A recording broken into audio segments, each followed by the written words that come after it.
I told you recently that it was a really bad launch for CNN Plus. CNN Plus is the streaming wing of CNN, under 10,000 viewers a day. The David Pakman Show is dramatically bigger than CNN Plus, and they spent, is it tens or is it hundreds of millions of dollars on it? It's crazy.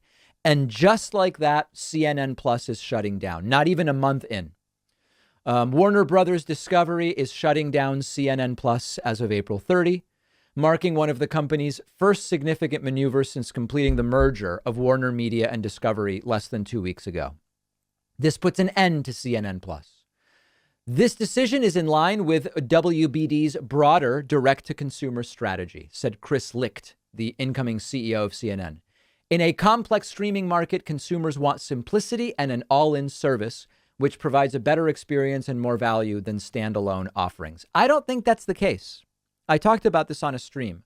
We, little old us and our colleagues in independent progressive media, we are not part of a network. We are not part of a coordinated marketing strategy. And yet we have plenty of both audience that is larger than CNN Plus and audience crossover. The fact that if people want to watch me and then Sam Cedar and then the Young Turks and that, whatever else, right?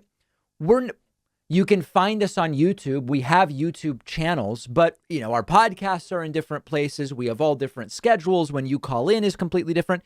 And people watch all of the shows. They don't need everything to be an all-in-one solution. And I think what the problem is that CNN Plus tried to capitalize generally on the growth of streaming, which may no longer be growing. I mean, consider that Netflix saw a loss of subscribers for the first time in history.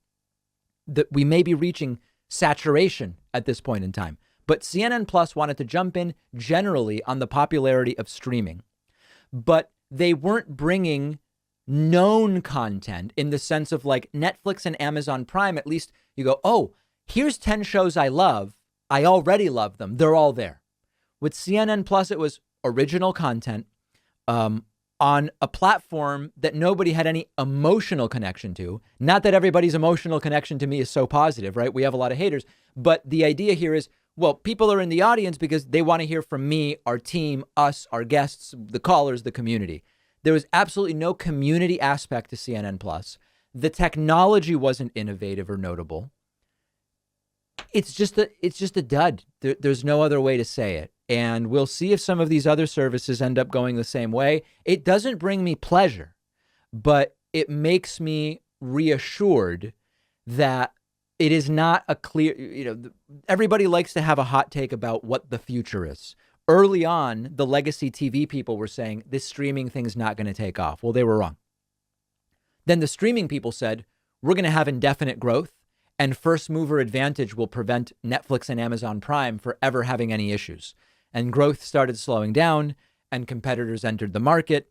And you've got Apple TV with Ben Stiller's great show and all these different things. And so actually they were wrong too. There's no one path forward. And I think the takeaways are flexibility, genuine content, and putting the connection with the audience ideally first, rather than saying, we're CNN, we'll just put a plus sign after it and people will want random shows. Our friend Rex Chapman, former NBA player, he had, I hope that I'm right, he had or might continue to have, I don't know. I saw some of what he was doing on CNN Plus. It's cool. But I already know Rex. And so that's the advantage. And everything about it was approached in a way that didn't really make sense. And it's over. It's already being shut down April 30th. And think of the money that was spent. And again, I've said this before. If we got a cash infusion that was just 5% of what was spent on CNN Plus, we 10x what we're doing. I mean, we take the content that we've developed over time, which we know has led to a decade of growth, right? We've never had a year where we shrink. Every year we grow, more than a decade, 15 years. And we just dump that content in front of tons of people by buying Google ads and YouTube ads and Twitter ads and all this different stuff.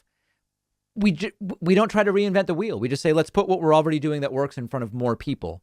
And it would have been money much better spent. Giving us 5% of what it cost to launch CNN Plus would have been a much better investment. Let me know your thoughts about the new streaming wars, the at least temporary decline of Netflix, the end of CNN Plus, all of it. Find me on Twitter at dpacman. One of our longtime sponsors is Vincero Collective. If you don't know Vincero yet, it's the place to go for quality watches, sunglasses, and more. Serious style, undeniable quality, and total versatility put Vincero really at the top of the game, and their newest watch release is no exception. It's the Argo Automatic. It spotlights everything I love about Vincero. I got the Argo Automatic in frost white. This is a dive watch, which is, of course, a staple in the watch world, but I really think Vincero found a way to make this one stand out. I love the gradient blue accent of the hour markers against the solid white face. I really love all of their watches, and I own a bunch, but the Argo is probably my favorite so far. Vincero sunglasses and jewelry and other accessories are awesome too. An excellent way to elevate any outfit. Vincero Collective is giving my audience 15% off all products and free shipping. Go to vincerocollective.com/Pacman and use the code Pacman. The link is down below.